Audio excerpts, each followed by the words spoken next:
ഏവർക്കും കർത്താവ് യേശുവിന്റെ നാമത്തിൽ വന്ദനം ചെയ്യുന്നു. നിങ്ങളേവരെയും കർത്താവ് യേശു ക്രിസ്തു സമ്പൂർണ്ണമായി അനുഗ്രഹിക്കട്ടെ. ഈ പെസഹ ദിനം കർത്താവ് നിങ്ങളുടെ ഹൃദയങ്ങളെ കഴുകി അവന്റെ ഹൃദയത്തിൽ ചേർത്ത് സൂക്ഷിക്കുമാറാകട്ടെ. ആമേൻ. വിശുദ്ധ യോഹന്നാൻ എഴുതിയ സുവിശേഷം 13-ാം അധ്യായം അതിന്റെ 14-ാം വാക്യം. ഗുരുവും കർത്താവുമായി ഞാൻ നിങ്ങളുടെ പാദങ്ങൾ കഴുകിയെങ്കിൽ നിങ്ങളും പരസ്പരം കഴുകുവിൻ. ഹല്ലേലൂയ. രാജാവായിരുന്ന കർത്താവ് അവന് കിരീടം ധരിക്കാമായിരുന്നു, എന്നാൽ അരിയിൽ ഒരു തൂവാല ചുറ്റി. അവന് കയ്യിൽ ചെങ്കോൽ പിടിക്കാമായിരുന്നു, എന്നിട്ടും അവൻ ഒരു പാത്രത്തിൽ വെള്ളമെടുത്തു. അക്കാലത്ത് അരിയിൽ തൂവാല ചുറ്റുകയും പാത്രത്തിൽ വെള്ളവുമായും യജമാനുള്ള മുമ്പിലേക്ക് അവരുടെ പാദങ്ങൾ കഴുകാനായി വന്നിരുന്നത് ദാസന്മാരായിരുന്നു.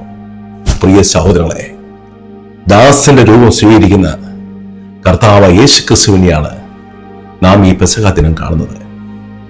അവിടുന്ന് തന്റെ ശിഷ്യന്മാരെ പെസഹായ്ക്ക് വേണ്ടി ഒരുക്കുകയായിരുന്നില്ല, തിരിച്ച് ദൈവരാജ്യത്തിലേക്കുള്ള യോഗ്യത, ദൈവരാജ്യത്തിലേക്ക് പ്രവേശിക്കാൻ വേണ്ട ഒരു ജീവിതം എങ്ങനെ ആയിരിക്കണമെന്ന് അവർക്ക് കാണിച്ചു കൊടുക്കുകയായിരുന്നു. നാം എത്ര ഉയർന്നവരായാലും എത്ര മഹത്വമുള്ളവരായാലും എളിമയോടെ ആയിരിക്കണമെന്ന് അവർക്ക് പറഞ്ഞു കൊടുക്കുകയായിരുന്നു.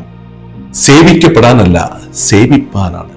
ദൈവം തന്റെ ദൈവരാജ്യത്തെക്കുറിച്ച് ശക്തമായി ഒരു വ്യക്തമായ ഒരു ചിത്രം നമുക്ക് നൽകുകയാണ്. അവിടെ പ്രവേശിക്കണമെങ്കിൽ അവിടെ വേണ്ട യോഗ്യത എന്താണെന്ന് കർത്താവ് ഇന്നത്തെ ശുശ്രൂഷയിലൂടെ, പെസഹയിലൂടെ നമുക്ക് കാണിച്ചു തരികയാണ്. എളിമയുള്ളവനായിരിക്കണം, മറ്റുള്ളവരെ സേവിക്കുന്നവനായിരിക്കണം. നാം എത്ര ഉയർന്നാലും എത്ര ശക്തനാണെങ്കിലും ഹല്ലേലൂയ, ദൈവരാജ്യത്തിൽ പ്രവേശിക്കണമെങ്കിൽ തറയോളം താഴണമെന്ന് കർത്താവ് ഈ പെസഹ ദിനം നമ്മെ ഓർമ്മപ്പെടുത്തുകയാണ്.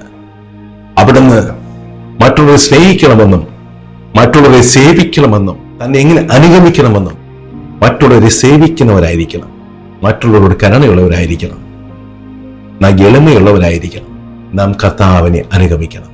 ആകയാൽ കണ്ണടയ്ക്കാം, പ്രാർത്ഥിക്കാം. കർത്താവേ, ദൈവമായിരുന്നിട്ടും തന്റെ ദൈവികതയെ മാറ്റിവെച്ച് മനുഷ്യരും പാപികളുമായി ഞങ്ങളെ രക്ഷിക്കാനായി വെറും മനുഷ്യ ശരീരം ധരിച്ച് ഞങ്ങളുടെ ഇടയിൽ കൃപയും സത്യവും നിറഞ്ഞവനായി ജീവിക്കുകയും ഞങ്ങളുടെ പാദങ്ങൾ കഴുകുകയും ചെയ്ത കർത്താവേ, പത്രോസ് പറഞ്ഞതുപോലെ ഞങ്ങളുടെ പാദങ്ങൾ മാത്രമല്ല കർത്താവേ, ഞങ്ങളുടെ ഹൃദയങ്ങളെ കഴുകി ശുദ്ധീകരിച്ച് അവിടുത്തെ ദൈവരാജ്യത്തിൽ ചേർത്ത് കൊള്ളണമേ. പ്രാർത്ഥന കേട്ട കൃപയ കർത്താവേ, സ്തോത്രം. യേശുവിന്റെ നാമത്തിൽ തന്നെ ആമേൻ.